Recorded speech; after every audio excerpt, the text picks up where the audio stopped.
Hi all, today is Training Tuesday and I want to thank you for joining me once again. Over the past few weeks, I've shared the importance of socialization, how to avoid fear issues with your puppy, and how to read some basic body language. I'll put the links below in case you missed it, so you can read up on those as well. But today I want to talk about bite inhibition. This is a fancy way of saying your puppy's or teaching your puppy or your puppy's ability to know right or wrong when it comes to putting their teeth on you or other dogs. It's super important that your puppy learns reliable bite inhibition and develops a soft mouth prior to 18 weeks of age. Yes, I just said 18 weeks of age, which is just shy of 5 months old. So let me back up a bit. When your puppy was with mom and littermates, this is where their education on bite inhibition starts. When two puppies are playing and wrestling around, they of course use their mouths. When one puppy is playing too hard and hurts the other, the receiving puppy will yip or, basically yelp, right? Giving immediate feedback to the puppy who's hurting him. That's where this all starts.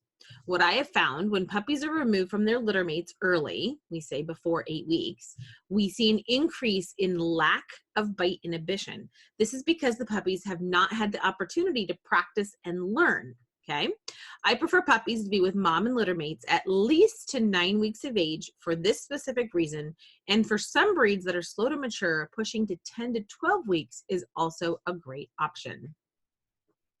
This skill can actually have a huge impact on your puppy's future. That is not something that should be overlooked or taken lightly. When a dog bites a person or fights with another dog, the seriousness of the problem depends on the severity of the injury inflicted.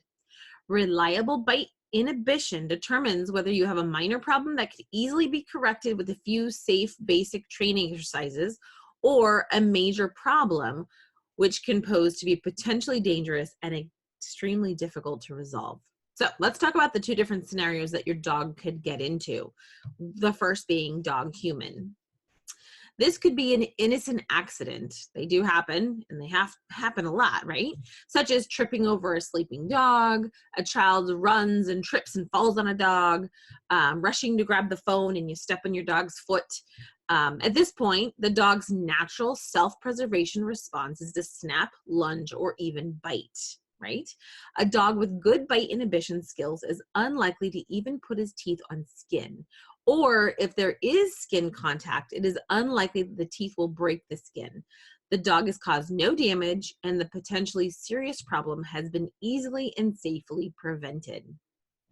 On the other hand, if the dog lacks bite inhibition and his teeth puncture the skin, then you have a serious situation which may be difficult and time-consuming to resolve. So this is also the same with dog-dog interactions. A dog with a well-established bite inhibition never causes damage when in a squabble with another dog. They are just having words in a socially acceptable manner, though it can look really bad. But if you read dogs, we talked about body language, which I'll put the link below on that one, then it makes a little bit more sense and they're just having a little discussion. So maybe sound horrible, just a lot of noise. But on the other hand, if your dog hurts another dog or animal, you have a major problem on your hands, which you're liable for, which depending on what state you live in can be really bad. So this is why it's critical that your puppy learns prior to 18 weeks of age.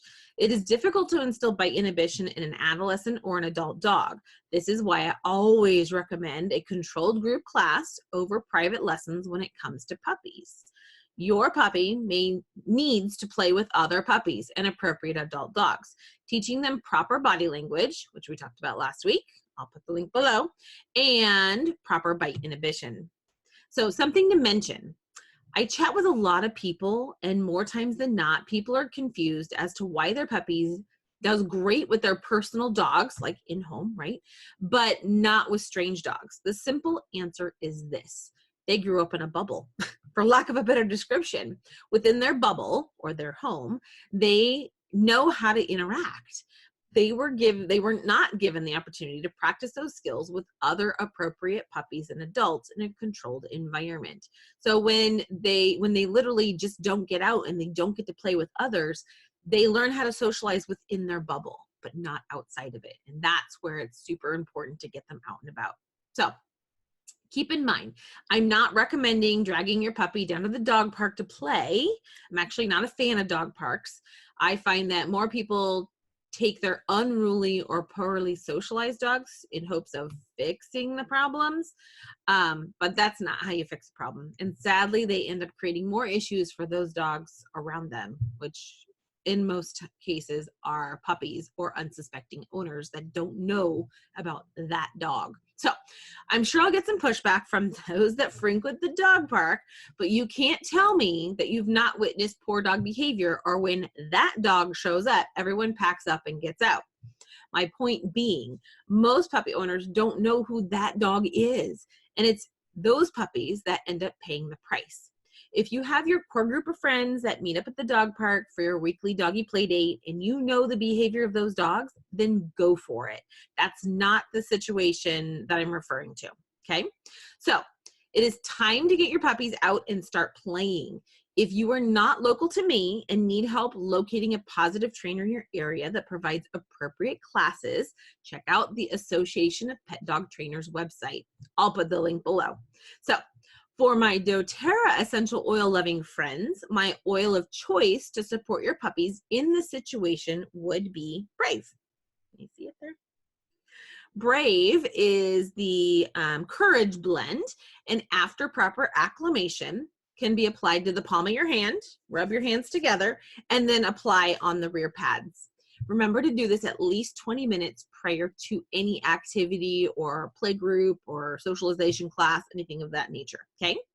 For those that are part of our training tribe, stay tuned. I will be elaborating more on this topic tomorrow, and it'll come right to your inbox. If you're not yet part of our training tribe, make sure you click the link below. There's gonna be a lot of links down there to join in on the fun and stay in the know on what we have to share. So, all right, that's all for today. Wishing you all a wonderful Tuesday, and I will see you all next week. Talk to you soon. Bye.